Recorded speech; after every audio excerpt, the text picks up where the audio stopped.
second half of the NFL season is here, and those young QBs are putting on a show. But who's the best team? This is when we separate the pretenders from the contenders. And you can follow that story every Sunday with the NFL on CBS. Welcome back to Fourth and Forever. You guys know the drill. Rookie wide receiver for the Minnesota Vikings, LSU Bayou Bengal alum. Gosh, we have so many questions for you, Justin Jefferson. We want to get into the gritty dance. We got to get into so many different things. We want to talk about Joe Burrow, Kirk Cousins, everything going on in your life. But let's start here. Let's start with a recap against Detroit Lions last week. Your guys' game. 3 receptions for 64 yards. You have a huge win. What were your thoughts on the game? What did the film look like? What are the coaches talking about? To be honest, we played a great game.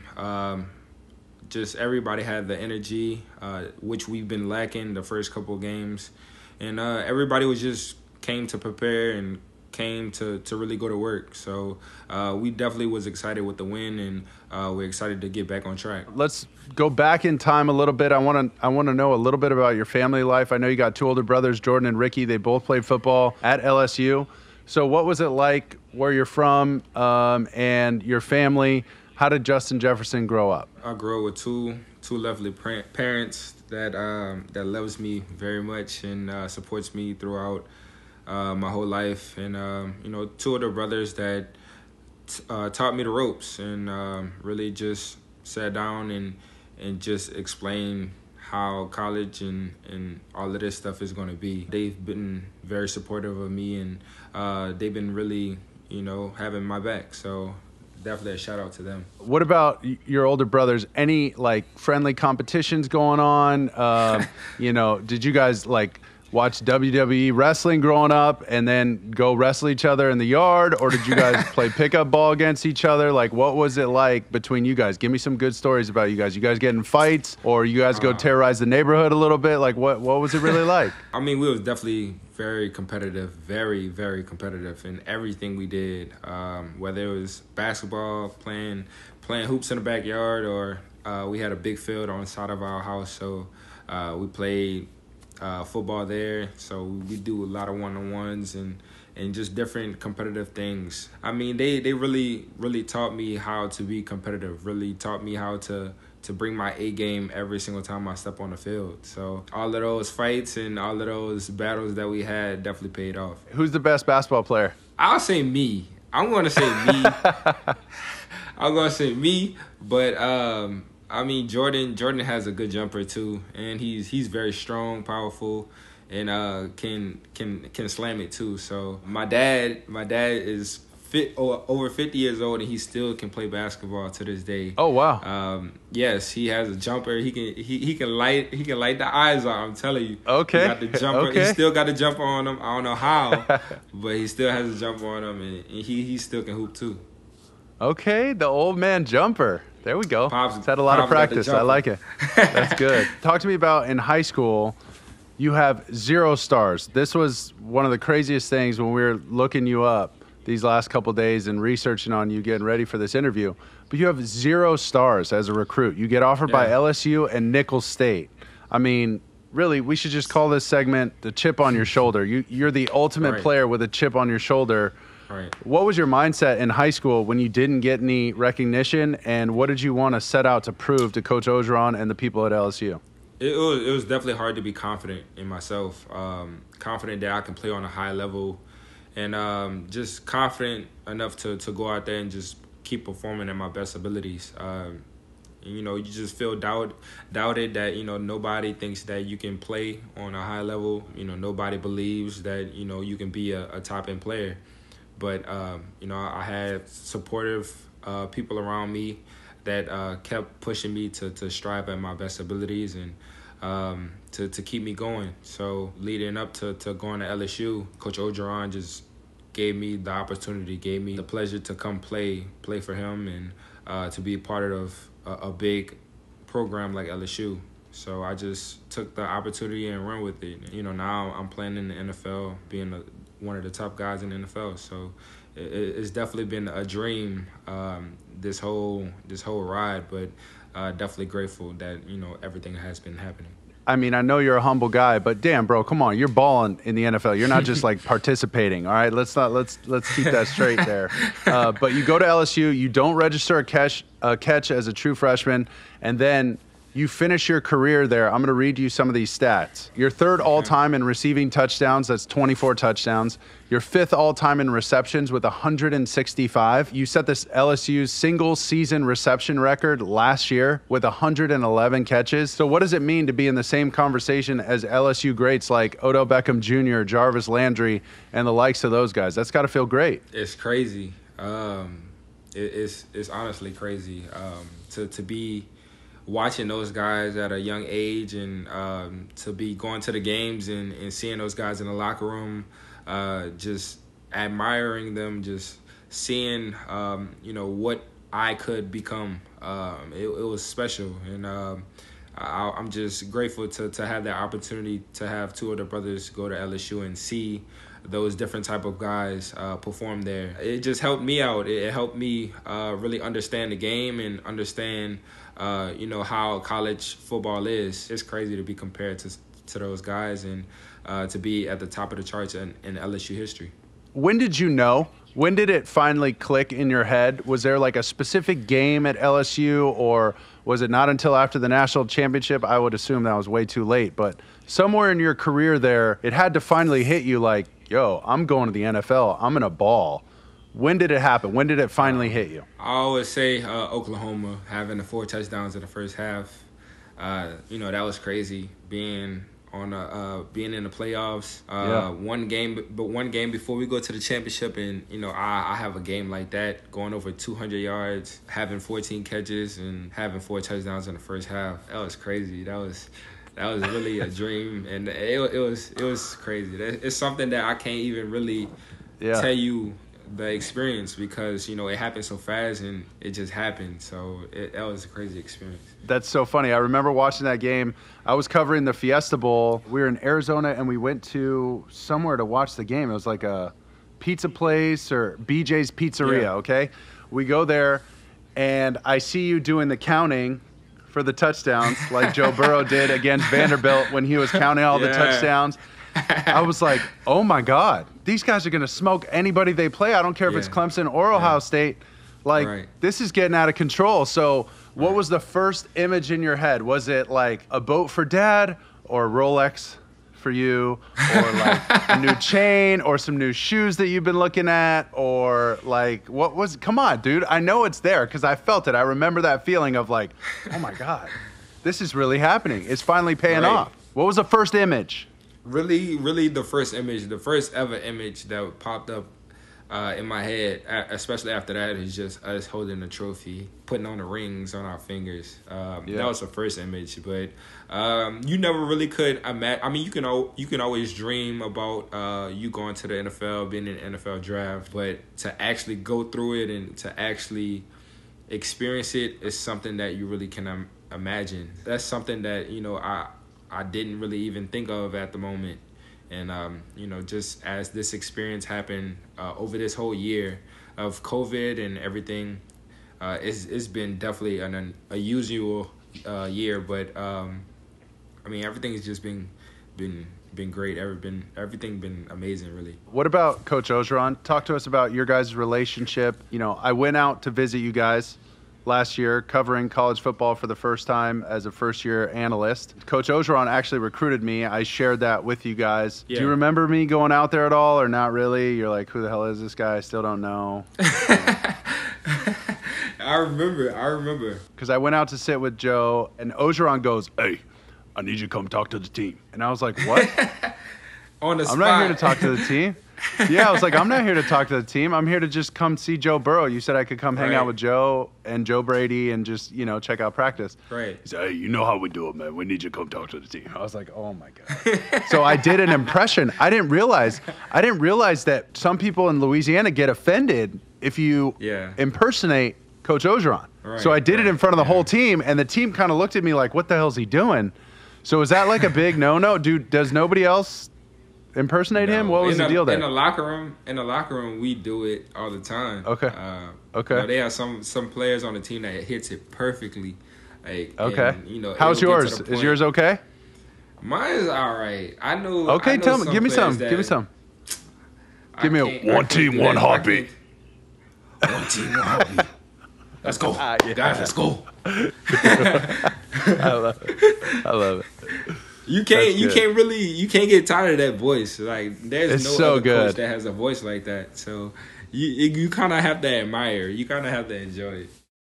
MyBookie has deposit matches, free bets, and huge cash prizes for you to cash in on all season long. MyBookie is a one-stop shop. They got NFL action, college action, a mobile-friendly website, and customer service that's second to none. So what are you waiting for? And don't forget, MyBookie offers action on NFL in-game live betting and championship futures. They got all your bases covered. So sign up at MyBookie today and use the promo code Sanchez. And here's what's going to happen. They're going to halfway match your bet. Essentially, if you put in $200, they'll spot you a free $100 to play with. It's a bonus designed to give you a little head start on your winning season. So don't forget, promo code Sanchez, SANCHEZ, to claim your bonus when you sign up. All the major sports and more await you at MyBookie. Don't forget those stacked UFC cards. So sign up today exclusively at MyBookie. Your favorite memory with him? Obviously, the championship year was incredible, but anything specifically that stands out that he told you or an exchange you guys had, one of your favorite memories from Coach O? One of my favorite memories or experiences, or you want to say, was just really just giving me that scholarship, just being the last person to sign in 2017, and really just not having no other place to go, and him just opening up to me and just believing in me to be the player that I am. You know, without him, who knows where I'll be at today. So, yeah, for him to give me that scholarship and give me the opportunity. Shout out to Coach O. I love that. Then I to know him. we're not going to dwell on this very long because they're having a rough year. They're having a rough go this year. You guys have this incredible year last year. What would you say to the LSU fans who are so disappointed this season? You know, they're coming off such a high from a championship run, and they have such a slow start to the season. What do you say to comfort those fans? Well, there's always going to be a target on their backs, especially for us winning the national championship last year. So every game we're going to get, you know, their best game. Doesn't matter who we're playing. You know, they're going to always bring their best because, you know, of our team last year. But, you know, we have a lot of young guys. We had a lot of coaches left. And, you know, they're really just getting comfortable with the new people in the building. So, really, you just really got to give them time to develop and to really just to get to that performance where they're comfortable at. Because, you know, they have a lot of guys out there that's their first time playing. So you kind of got to give them time to settle in. Are there any Alabama guys on your team in Minnesota? Do you have any friendly bets going on? Are you going to have to wear an Alabama hat or anything? I got Irv Smith on the team. You know how it is right. with him. You know how it is with him. But we kind of been lacking this year and struggling in some parts. So there ain't going to be any betting with us going on this year. Fair enough. Fair enough. Not this year. Describe the feeling on draft day. You're drafted 22nd overall. You find out you have a new home in Minnesota, same colors, new city. What was that feeling like for you and your family? It was amazing. It was an experience that we never had before. You know, no one in my family ever got drafted before, especially on the first night. So it was definitely an experience for everyone, and for everybody to be there, you know, at my house, enjoying that experience with me. It was definitely special to see all of those smiling faces and everybody just excited for me and happy for me. So, yeah, it was a great night. Okay, I'm going to read some names to you because you were the fifth wide receiver taken. The fifth wide receiver taken. Henry Ruggs to the Raiders. Jerry Jeudy to the Broncos. CeeDee Lamb to the Cowboys. Jalen Reagor to the Eagles out of TCU. And you said, I'm quoting you, every single person that picked a wide receiver instead of me, they're going to pay. I'm going to show them that I'm the better receiver than any pick they had. What did you set out to prove this rookie season that you've already showed through 8 games? What was your mindset going into this season? That I'm the best receiver, hands down. Yeah. I mean, there's nothing really much to it. You know, just trying to go out there and prove that I belong on this level, that I can perform highly on this level. And it's not about who's at quarterback. It's not about, who I had on my team. I'm pretty confident that I made plays on my own. Of course, Joe put the ball exactly where I wanted to, but, I got to go out there and make those catches too. So just trying to go out there and earn my respect on the field, and to show the world that, I can ball too. Let's go. I love it. Okay, so we're halfway through the season. Like I said, we're 8 games in. Let's go through some of this stuff that you're accomplishing already. This is incredible. So you lead all rookie wide receivers in yards, 627, yards per catch, 18.4, yards per game, 78.4, and you currently are ranked second in catches, 34, and you're tied for second in touchdown receptions with 3. The first touchdown, you hit the gritty hard into the end zone. That was so dope. I was so impressed with that, because the fact that you got a touchdown, a walk-in touchdown, and then you just hit your dance in stride, that was silly, but we'll get to that in a second. What's been the biggest adjustment jumping from the college game to the pro game? And tell me about the best defensive back you faced. I mean, it's kind of similar, just because I played in the SEC, so we kind of going up against those top guys week in and week out. So me transitioning to the NFL wasn't really difficult for me. You're kind of used to going up against those guys, especially, us being the team that we were and going against each other every day. We kind of get used to playing against that high competition. So, it really wasn't hard for me. I just needed to stay focused and play my own game. And then what about the best defensive back you faced so far? I mean, Malcolm Butler was good. He was a smart cornerback. I just had some big plays on him. Just got the opportunity to go up and make the play. But, they got some other guys in the league that's been giving me some trouble here and there. But, I try my best to work around and rely on my abilities. What about, we're going to go back, and we're partnered with Showtime, so we can go back and find some clips. If there's one route you could get back, what game was it that you're like, damn, I had him, or I was open? Kirk, like the wide receivers always tell the quarterback, hey, man, I was wide open. I get it. Is there one play, or you're like, damn, bro, that was the one? That was, anything that comes to mind? From when we played the Falcons, I forgot exactly when it was in the game, but we was in the red zone, and I had a linebacker on me. I had a corner route, and I stuck it, and he went the other way, and I was wide open for a touchdown, but he threw it somewhere else. I definitely wish I can get that one back. All right, we're going to go try and find that clip. I'm going to send it to Kirk Cousins. He's coming on the show in a couple weeks. I'm going to remind him that you're always open in the red zone on corner route. I know he's now your opponent, but before he was your beloved quarterback. He looks so special in Cincinnati. The fact that they're even in ball games, because their team, just across the board, like the Vikings as a team, are so much better than the Bengals. So the fact that the Bengals are even in these games is a lot due to Joe Burrow. Talk about him as a teammate, as a quarterback, and where you see his career going in the NFL. Well, I see Joe Burrow doing, excellent. I see him carrying the team, which he has been doing so far, to win, games that, they did win in the past. And he's a phenomenal leader, and he's a smart quarterback that knows where to throw the ball. I definitely feel confident in Joe to lead that team to success like he did us for LSU. You got to feel like this NFL season is just a lifetime of emotions, right? I mean, you start 0-3. Now you sit at 3-5 after back-to-back wins against divisional opponents. You beat the Packers and the Lions. You kind of gave it to the Packers, right? Dalvin Cook comes back, and y'all balled. Then the Lions last week, you guys, I mean, Dalvin Cook looks silly on that 3rd and short, the little flip play to him. Somebody's in the backfield. There's like a corner blitz. He's dead to rights in the backfield, and he slips right by him. The dude's unbelievable. But what clicked for you guys the last 2 weeks? What made you guys kind of turn the corner? We've been lacking energy the first couple games of the season. Not having fans in the stadium, it's a little difficult to bring the energy, bring the noise, and to really get excited for a game. It feels like a scrimmage with no fans in the stadium. But, that's what we were lacking of. And, we went to the bye week, and we just been emphasizing, bring the energy, bring the noise, bring that swagger back. So, Green Bay, we went in And we brought the energy. We brought the excitement. Everybody was pumped up, ready to play.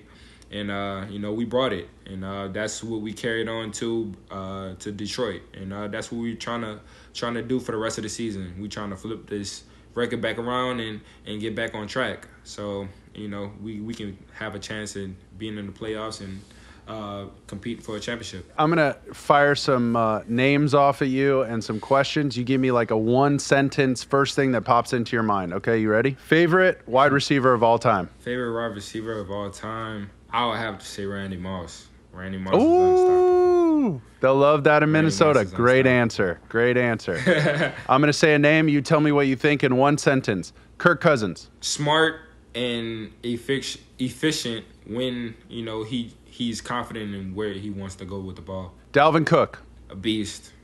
I'm going to say one word, beast. That's it. I don't even need to say a sentence. Say beast. Adam Thielen. Funny guy, but is a workaholic, and he loves the game of football. Green Bay Packers. Exciting to play at, and definitely enjoyed getting the win. Vikings fans. Wish y'all would be there for us, cheering us on and doing the skull chant. But hopefully next year we're back to normal, and we can have the stadium rocking again. Joe Burrow. My friend, my brother, and I love what you're doing, and keep doing the work. Coach Ogeron. I love Coach O. Hopefully, they turn the season back around just like we're trying to do, but have much love and respect for Coach O. And finally, the gritty dance. The best dance ever to be hit during the game. Best hit during the NFL. Best hit during college. It's a trendsetter dance that's going worldwide. Bro, this is like bigger than the electric slide, bigger than the Macarena. This thing has totally caught on. All I see are receivers doing this stuff, doing their everybody hits it. Give me the background on this. What's the deal? How did this start? How are you the poster boy for the gritty dance? Well, this guy his nickname is Gritty. They go to Landry Walker in New Orleans. He was hitting the dance and stuff, and they have guys on the team that was from New Orleans also. So they brought the dance to LSU. I was seeing him hitting the dance on social media and stuff, and then that's when we started hitting it. We were really known for always dancing and just being the light of the party. So I started hitting it more and more, and I was telling everybody that I was gonna hit it for my first touchdown. So you called it. You called your own shot. Yeah. Let's go. This is even better. Yeah. We always saying, we go hit it. In Texas game, my first touchdown, I hit it, and from there on, it blew up. And, we started hitting it after every touchdown. And then it got on SEC Network, and, it was going platinum after that. Going platinum. Do you have any, copyrights on it? Are you making any, residuals on the dance? Like, you got to get in on the action, bro. This is all you. Yeah, we starting to make shirts and stuff. We starting to do a couple of things with the gritty. We just came out with the gritty video that the Check Down had posted. Let's go. So that was a really, really great video, and we just started the gritty challenge. So everybody make their own videos of them hitting their best versions of the gritty. All right, friends. I'm in. I'm gonna do it. You gotta do it, and then you gotta tag me and Gritty. So once you do that, the top 3 get a prize. We go announce the prize later. It's a secret. All right. We got to see the gritty videos, man. That's awesome. All right, I got to send one in. For the T-shirts, I'm an extra large. I'll assume that'll be here next week. Thank you for that. Last question of the day is essentially, where do you see your career ending up? Not just this season, but your career, if you could check off a couple things, what would they be, your highest goals and aspirations that you see for yourself? Dreams definitely are being a Hall of Famer, getting a gold jacket, and be standing up on that stage, giving my speech, and